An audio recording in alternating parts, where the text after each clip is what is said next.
The fact that it's pleasurable, let's get past that and realize that it is very dangerous, and it always has been very dangerous.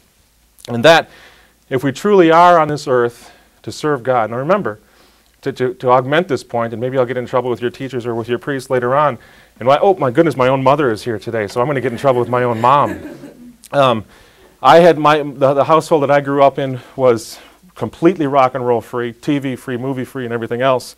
But I really wanted to be with the other kids that I ran into, especially when I'm 16, 17 years old, and I'm out in the streets, and I just felt like I stuck out like a sore thumb. I didn't even know who Gilligan was. You know, and so the music was for me, and this is why it's so important to think. Now, when people think, well, what's bad music?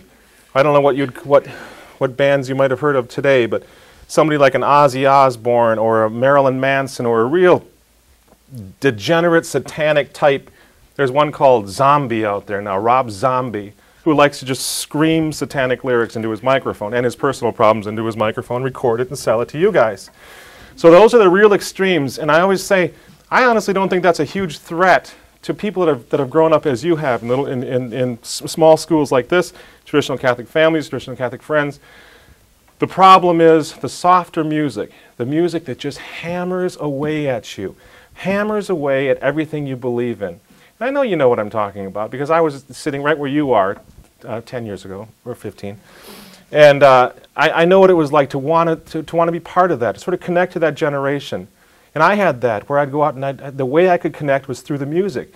Because heaven knows there was nobody in my house going to the movies, or there was no VCRs back then. I hate to say it, that's how old I am. But so the music was the way. The music was the channel that really I felt was a way for me to sort of escape the walls of the traditional Catholic family. Because that was my temptation at the time.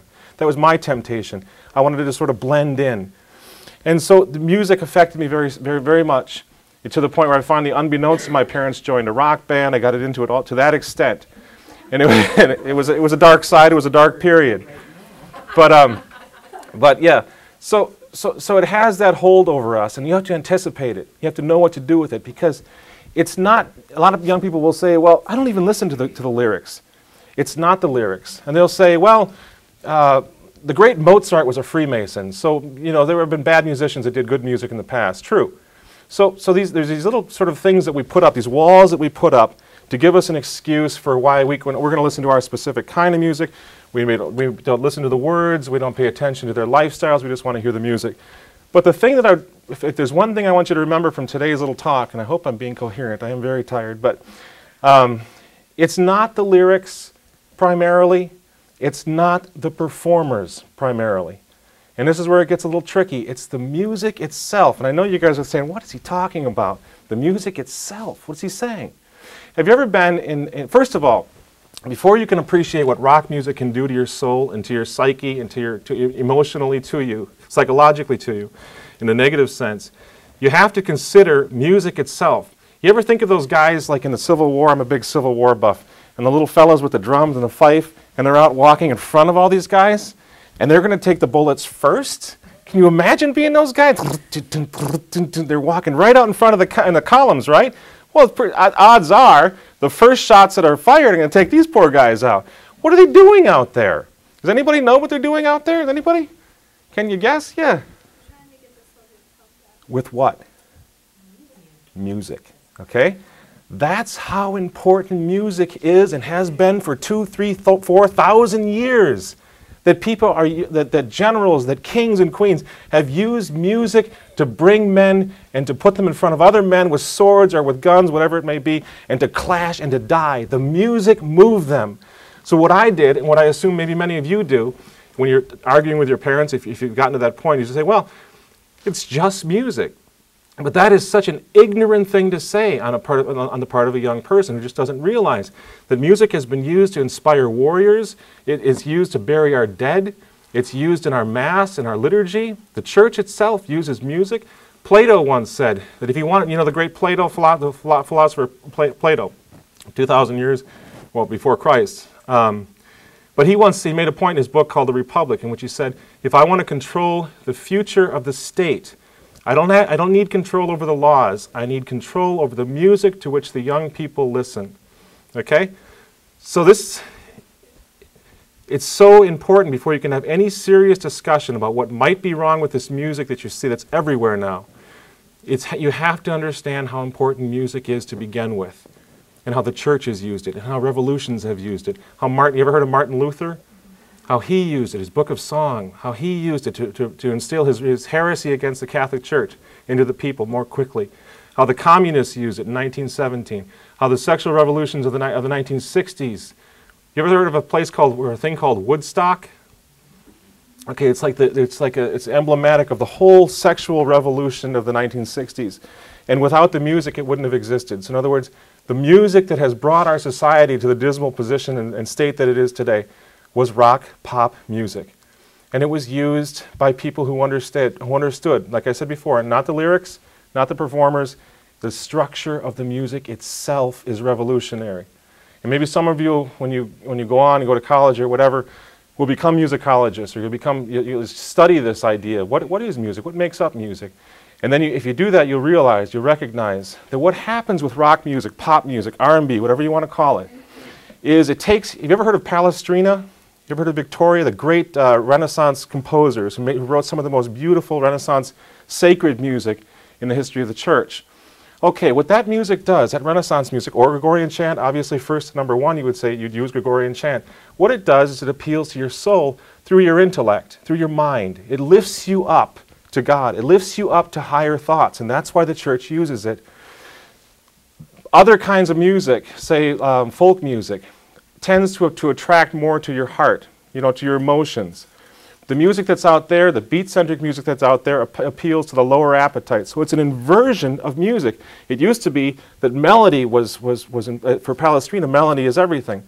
But now you have, not only is harmony inverted or playing games with the melody in a way that it shouldn't, but you also have the beat that supersedes everything. You ever heard rap music? The music, what happened to the music? It disappeared. It's gone. So you have just the beat. Now, what that does to your psyche, to your emotions, I'm sure you can guess. I'm not a psychologist. I'm not going to try to tell you in clinical doctor terms what that does. But you can imagine. Have you ever tenderized a piece of meat, or you watched your mother or your grandmother tenderize a piece of meat? They take a hammer, right, and they bang it or whatever they use to pound that meat, all right? And it just goes on and on and on and on until that meat is just completely, ready to be consumed. Has no resistance left to it.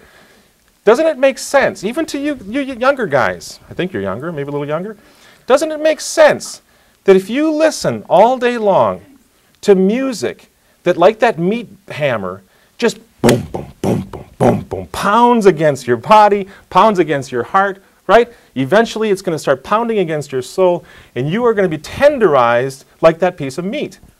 Spiritually, morally, you're going to become accustomed to it. So does this make sense to you? And we could go into we don't have time, and my brain isn't working right, so we can't go into the real technical part of what is wrong with this beat-centric music right now. I'm sure you've heard it from your parents or from your teachers and from your priests. I hope you have.